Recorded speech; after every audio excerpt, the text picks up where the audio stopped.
Good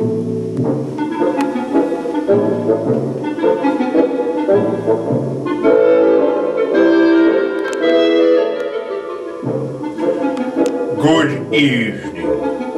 I am Alfred Stitchsock, director of such films as The Sock That Knew Too Much, Sock by Sock West, Dial S for Sock, The Trouble with Hosiery, and The 39 Socks. For the first time in my career, I have allowed Creative Works to adapt one of my films for the stage. For the first time, audiences will be in the same room as the characters in my most terrifying motion picture.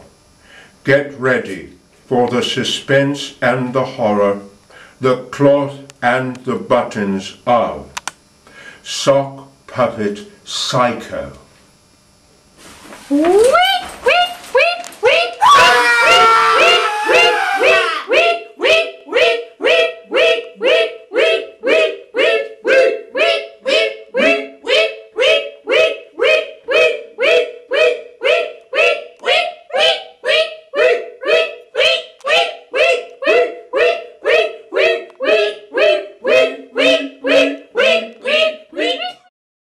Who's your little friend down there? It's my rubber ducky. Oh.